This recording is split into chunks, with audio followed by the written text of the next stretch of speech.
Okay, so ano nga bang tamang sagot sa 8 question na ito? Okay, so I hope na nasagutan nyo na ito. Okay, so because these questions are all English topics, so kinombine ko na sila. Okay, so write your answers or write your scores in the comment section para alam ko rin kung ilan ang nakuha ninyo.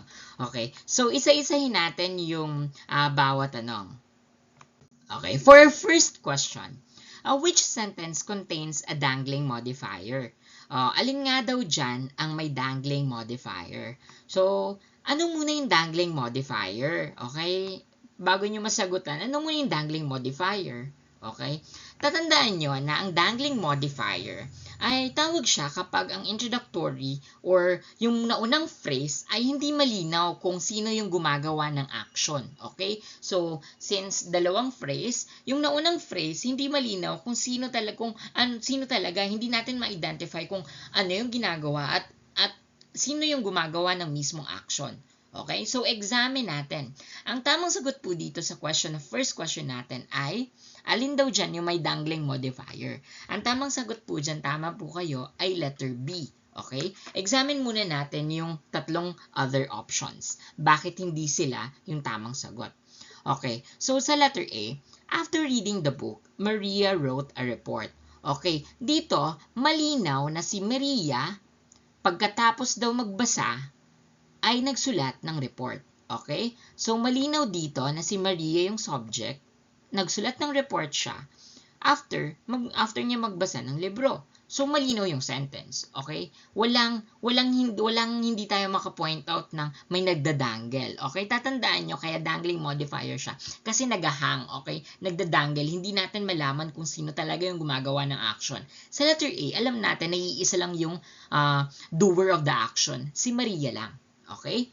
Sa letter C naman, while studying, habang nag-aaral daw, si John nakikinig sa music. So, malinaw. Simple as that. Si John, malinaw siya. Okay? Sa letter D naman, habang pagkatapos daw nila, matapos yung assignment nila, yung lahat ng estudyante, umuwi na. Okay? So, malinaw din na pagkatapos nila magawa nila yung mga assignment nila, umuwi na sila.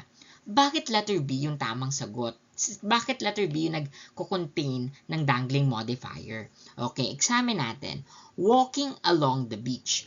Sino ba yung nagwo-walk? Okay, ano bang klase yung nagwo-walk? Hayop ba to? Or tao? At saka kung tao ito, anong pangalan niya? Babae o lalaki ba siya? So, yun yung tanong natin. Tapos yung sumunod na phrase, the sunset looked beautiful. May connection ba? Wala. Okay? So, nagdadangle yung first na phrase, walking along the beach. Hindi natin alam kung sino yung nagwo-walk. Okay? So, paano ba natin inaayusin? Pwedeng lagyan natin na walking along the beach, Maria looked beautiful. Okay? So, pwede na yun. Klarado na sa atin na si Maria yung doer of the action, siya yung naglalakad sa beach. Okay? At maganda si Maria. Okay? Yun, paano yung, para maging clear lang yung sentence. Okay? Yung dangling modifier, tawag siya kapag hindi na naging malinaw kung sino talaga yung gumagawa ng action. Okay? Kaya nagdadangle. Okay? Nagahang. Ang tamang sagot ay letter B. Okay. Proceed tayo sa next question.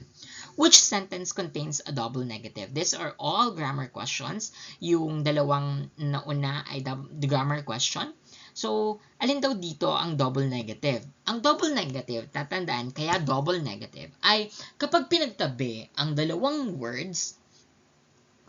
negative words, kaya hindi na natin malalaman kung ano ba talaga yung meaning niya. Okay? Kaya double negatives. Dalawang words na negative na ginamit lang para i-depict ang iisang idea. Okay? So, kaya hindi na natin alam. Mas magiging hindi malinaw sa nagbabasa yung meaning nung sentence. Okay? Kaya problematic yung double negatives. Okay? So, examine natin. Anong tamang sagot dito? Ang tamang sagot po dito ay letter C. Examine muna natin. Okay, sa letter A, I hardly know everyone in the class. So, dito, alin dito yung word na negative? Yung hardly. Okay, yung hardly yung negative. Kasi wala daw siyang kilala doon sa klase. So, iisa lang. So, malinaw sa atin na wala siyang alam. Wala siyang kilala doon sa klase. So, iisang lang yung negative. Malinaw.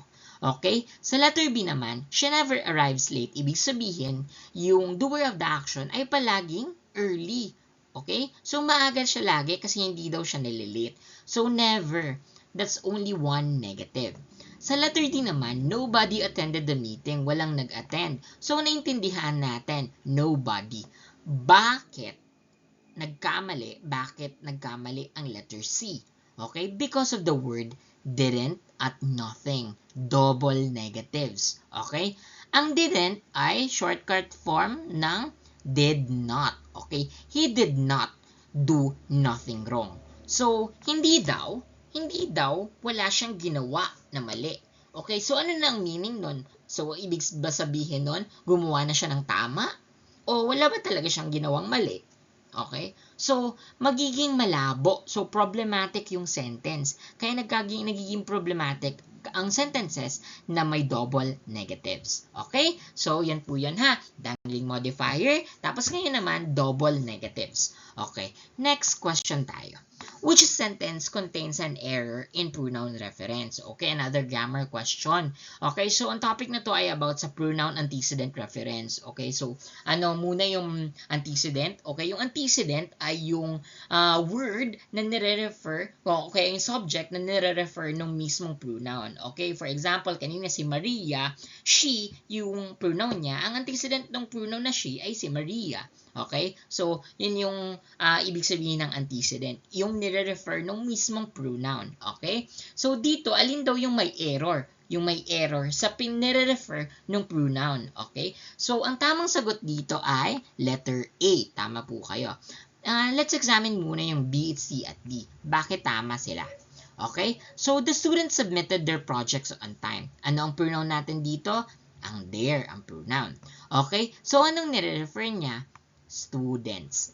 Yung there ba ay plural? Yes, plural siya. At ang students ay plural. So, yung pronoun nag-a-agree doon sa subject na students sa noun na nire-refer niya.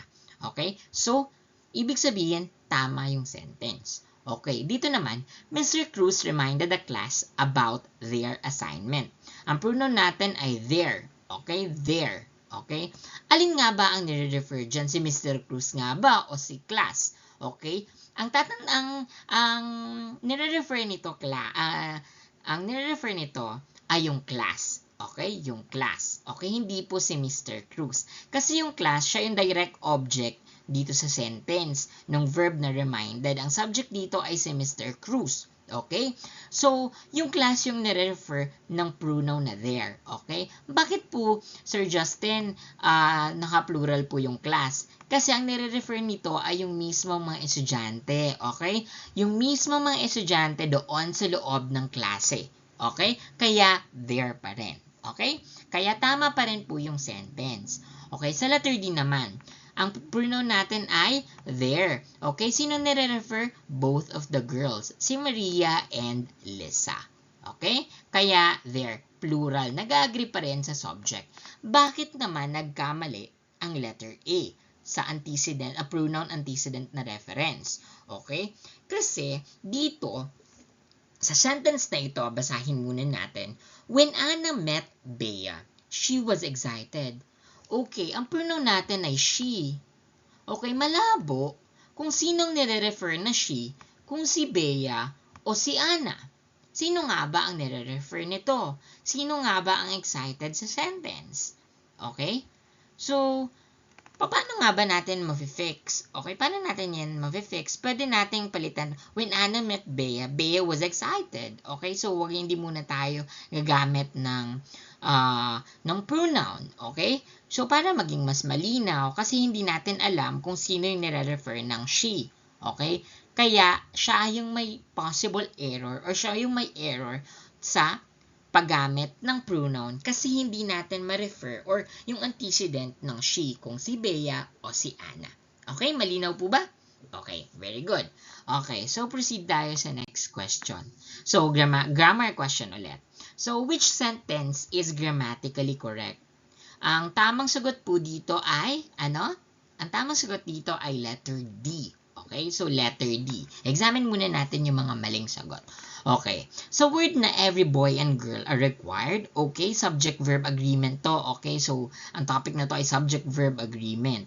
So, ang subject dito ay yung every. Tatandaan na kapag may word na every, each, ganyan. Okay, every and each, automatically, ang verb nito ay tinuturing na singular. Okay? Kapag may all naman, lahat, automatic ay plural. Okay? So, yun ha. Kapag may neither or nor, anong sinusunod? Yung pinakamalapit. Either or yung pinakamalapit. Okay?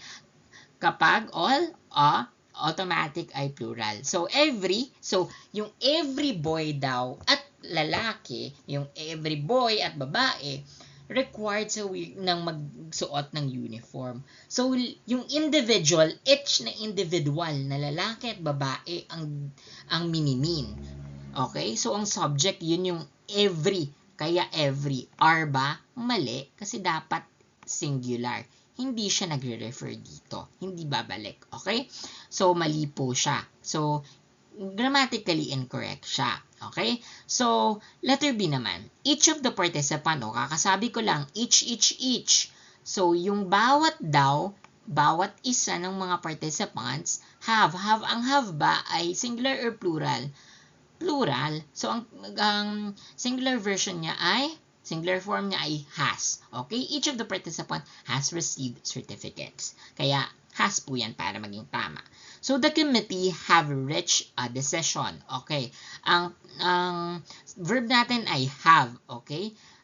Reach a decision. Bakit magkakamali? Kasi collective to. Hindi yung individual members ang minimin. Okay. Ang minimin dito ay yung mismong whole as a collective. Okay. So, the committee has reached a decision. Okay. So, paano natin yan aayusin? Pwedeng, the members of the committee have reached a decision. Okay? Pwede yan. Para mas maging malinaw. Okay? So, bakit grammatically correct ang letter D? Sabi ko kanina, yung every, automatically singular verb ang kailangan. So, every boy and girl is required to wear uniforms.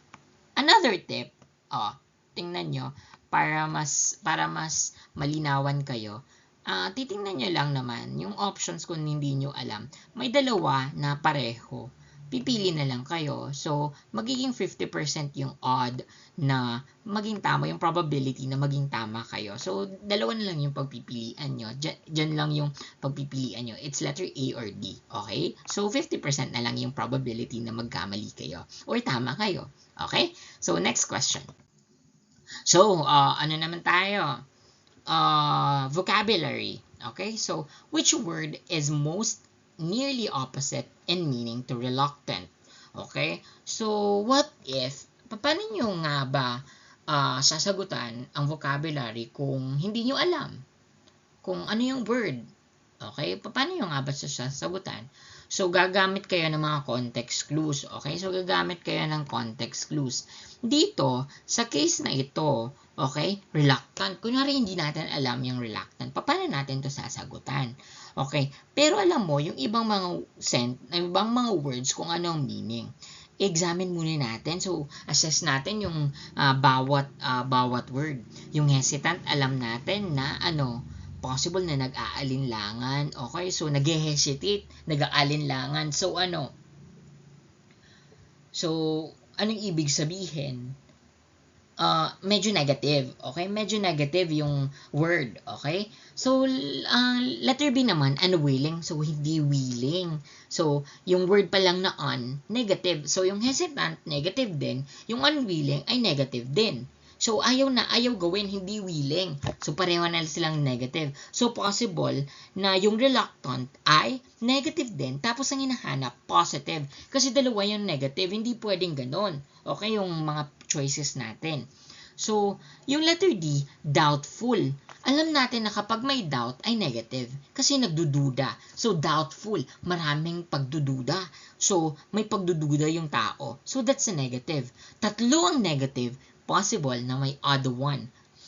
At may isang naiiba dyan.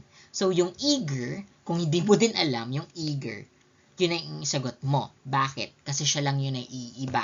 Kasi possible na yung tatlong options ay negative, possible ang isa dyan ay siya ang sagot kasi possible na positive yan.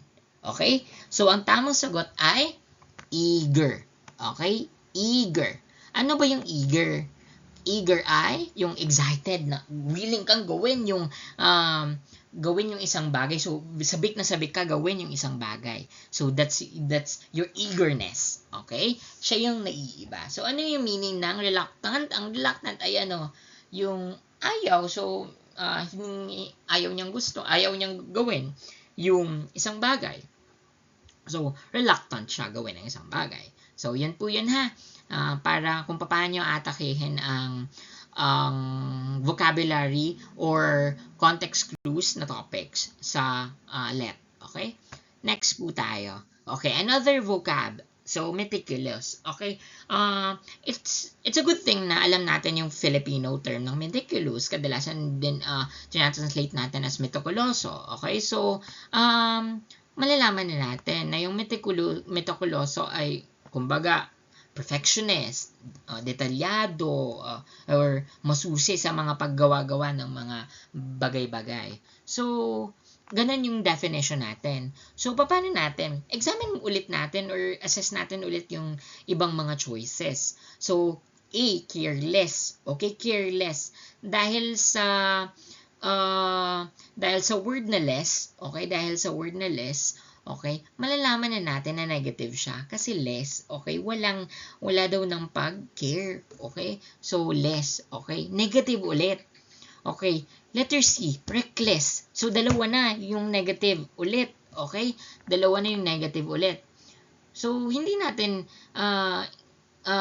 naman natin ay nakukuha na naman natin yung pattern kasi yung careless, ibig sabihin pabaya, so okay, pabaya kasi wala ngang care. So, yung reckless naman, padalos-dalos. Okay? So, dalawa ng negative. Yung indifferent din, dahil sa prefix din na in, okay? So, negative din, okay? So, indifferent, ibig sabihin, walang pakialam. Kung alam natin na yung napaka-meticuloso mo naman. So, ibig sabihin, mga detalyado, hindi yung tatlong yun kasi puro yun mga negative. Yung meticuloso, depende how would you take it. Kung paano mo siya titingnan, kung negative or positive. Pero sa case na ito, yung meticuloso ay more of a positive thing. Okay? More of a positive thing.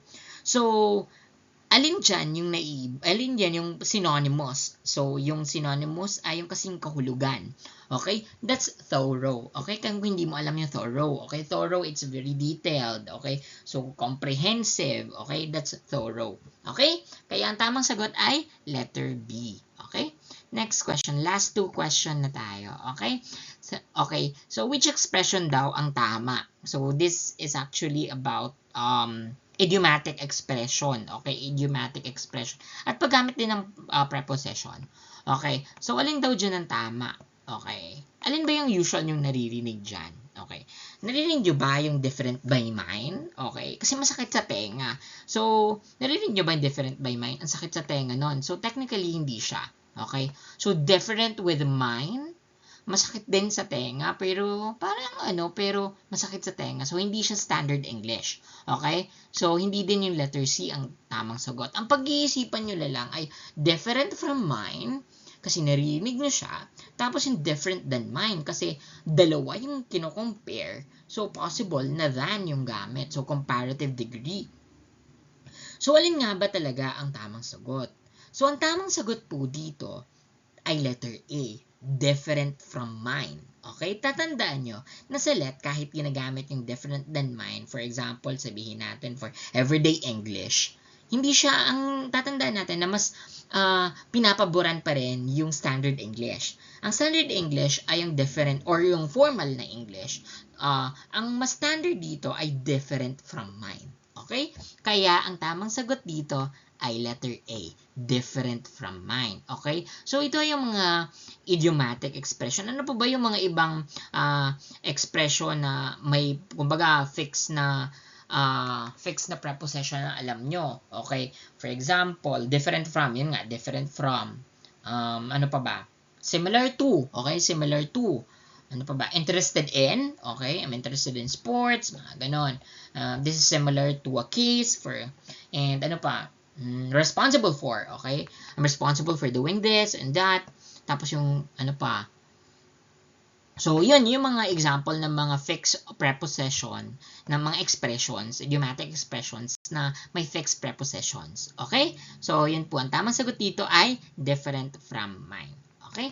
Last question na tayo. Okay? So, which sentence daw correctly punctuated? Okay? So, dito naman ay tungkol ito sa paggamit ng punctuations. Okay? So, hindi ko, kahit basahin ko siya, hindi nyo na makukuha kasi this is all about punctuation, specifically comma. Okay? So, alin nga ba dyan ang tamang paggamit ng comma? Okay? So, ang tamang sagot dito ay letter B. Okay? So, examine natin muna bakit hindi yung letter A, letter C, at letter D.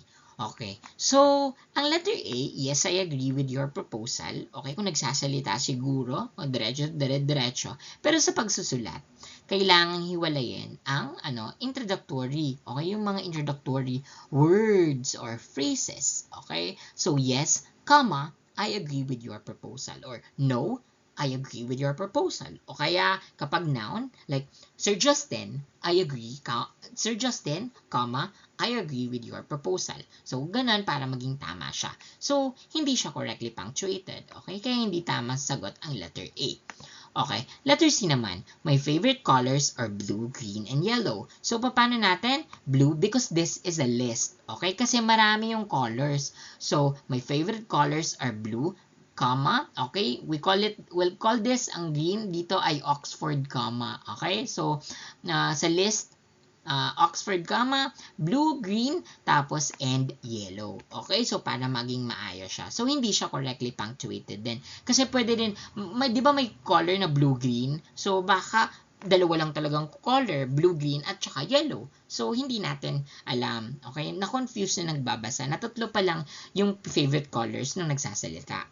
Okay? Kaya hindi letter C. Okay? Letter D naman. However, we decided to continue the project. Okay? Dito, kasi yung introductory, yung word na however, comma, we decided to continue the project. Okay? So, kaya ang tamang sagot, after the meeting, separate na phrase, we went home. Okay? So, yung introductory na phrase na yon, may comma, tapos we went home. So, ano pa yung mga iba pa?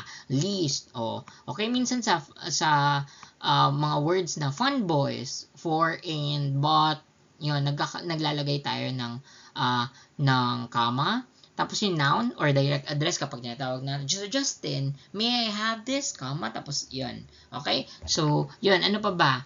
Yung mga information na in-insert natin sa isang sentence. Like, for example, Maria,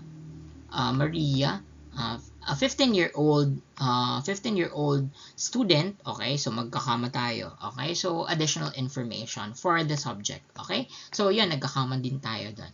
So, yun lang po, yung, I hope naka 8 out of 8 kayo dito sa mga questions na tinakal natin ngayon. So, yun lang po. I hope na perfect kayo and mag-aral lang ng mag-aral. So, muli, ako po ito si Sir Justin na nagsasabing okay lang magkamali, basta huwag lang paulit-ulit na magkakamali. Yun lang po. Salamat!